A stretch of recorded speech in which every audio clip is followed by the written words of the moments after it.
Hello students, welcome back to the channel. In today's session, we will going to discuss question number 2. First, we read the table carefully. We have total 8 activities. Activity A, weigh ingredients. Activity B, mix ingredients. Activity C, dough rising time. Activity D, prepare tins. Activity E, preheat oven. Activity F, knock back dough and place in tins. Activity G, second dough rising time, and activity H, cooking time. So each activity has a predecessor and a duration. The predecessor tells us which activity must be completed before the next activity can start. Now look at the preceded column. Activity A, D and E have no predecessor. That means these three activities start from the start event, which is node 1. Okay. Solution for this question is already discussed in our previous class.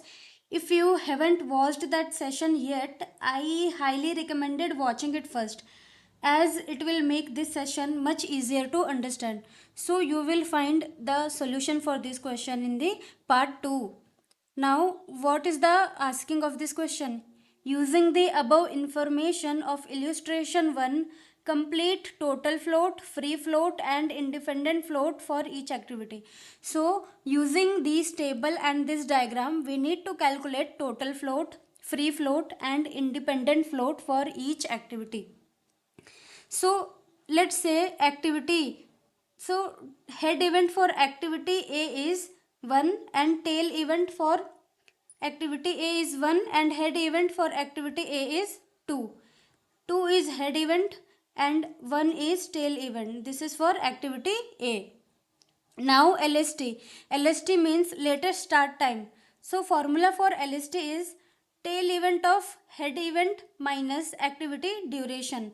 Total float, latest start time minus earliest start time. Formula for free float is total float minus slack of head event. Independent float, free float minus slack of tail event. Now coming to the solution part. Activity. Activity details are given in the question. As we know, activity A 1 to 2, B 2 to 3, for activity C that is 3 to 4, activity F 4 to 5, activity D 1 to 4, activity E 1 to 6, activity G 5 to 6 and activity H that is 6 to 7. Now activity duration we will copy from the question itself. Now earliest start time.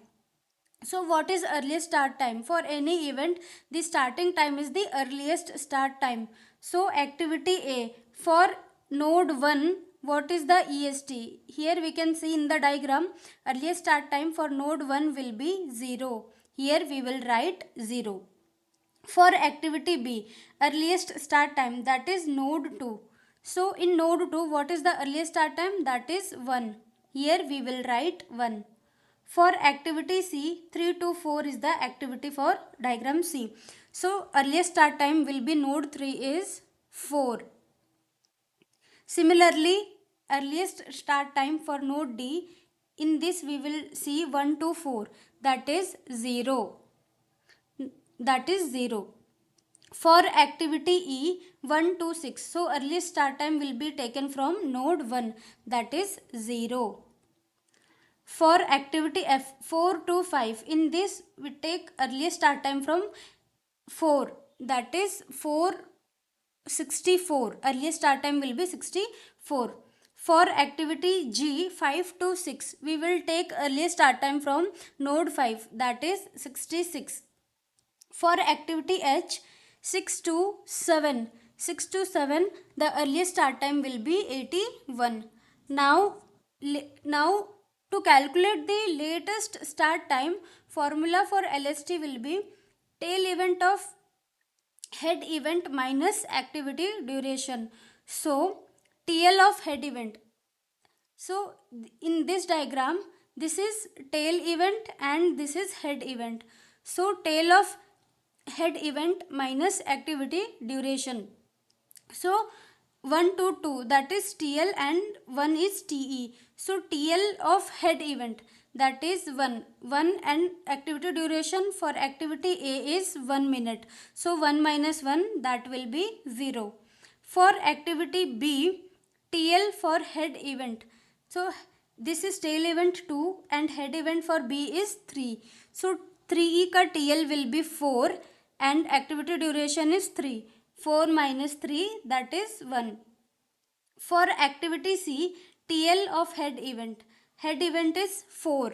4 ka TL will be 64 and activity duration is 60. 64 minus 60. For activity D, 4. TL of head event 4.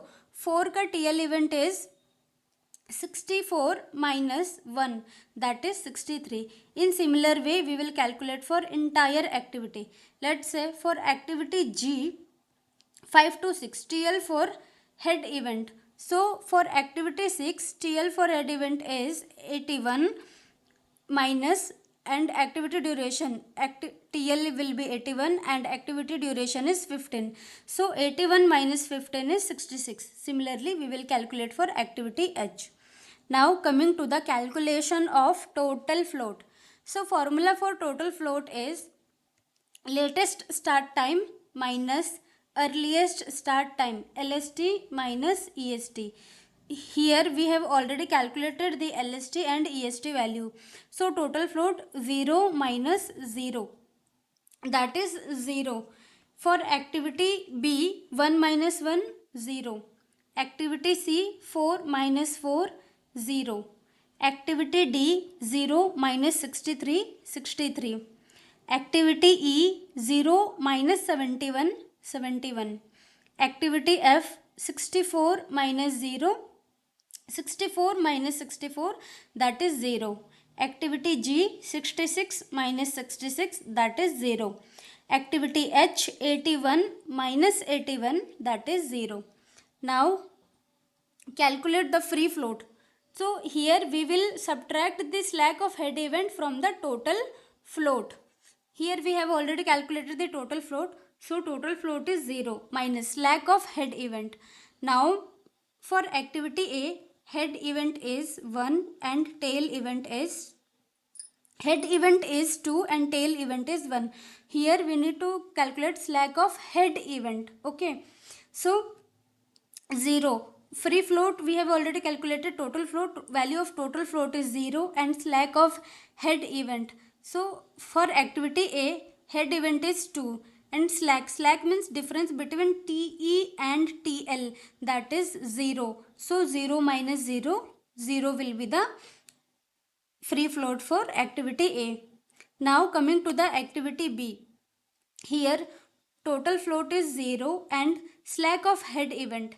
Head is 3. So slack for 3 head event is 4 minus 4, that is 0. So 0 minus 0, that is 0. For activity C, total float is 0 and slack of head event. For activity C, tail head is 4 event, 64 minus 64, that is 0. For activity D, total float is 63. So here write 63 minus slack of head event. So head event is 4 and slack of 4 is 64 minus 64, that is 0. So 63 minus 0 is equal to 63. Now for activity E, free float is 71. Here write 71 minus slack of head event. So head event is 6. So slack of number 6 is 81 minus 80, that is 0. In this manner we will calculate for up to activity H. Now to calculate the independent float, formula is free float minus slack of tail event. So free float for activity A is 0. Here we have already calculated 0. 0 minus slack of tail event. Let's say in this diagram, if this is activity A, first one is tail event and second one is head event. Here we need to calculate the slack of tail event. This one is the first one is the tail event. So free float minus slack of tail event. Free float is 0. 0 minus slack of tail event. So for activity A, tail event will be 1. So slack of tail event will be 0 minus 0, that is 0, 0. For activity B, free float is 0 and slack of tail event. For activity B, tail event is 2. I mean 2, 1 minus 1, that is 0. Therefore 0 will be the independent float for activity B. Now for activity C, free float is 0 and slack of tail event. For activity C, slack of tail event 4 minus 4, that is 0.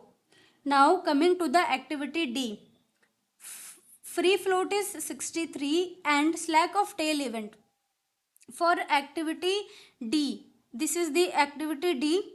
So slack of tail event means TE minus TL of 1, node 1, that is 0 minus 0, 0. So 63 minus 0, that is 63. Now coming to the activity E, free float is 71 and slack of tail event. Now for E, slack of tail event will be 0 minus 0. Here we will write 0. So independent float will be 71. Similarly, we will do for up to H activity. That's how we will find total float, free float and independent float. Guys, hope this session helped you.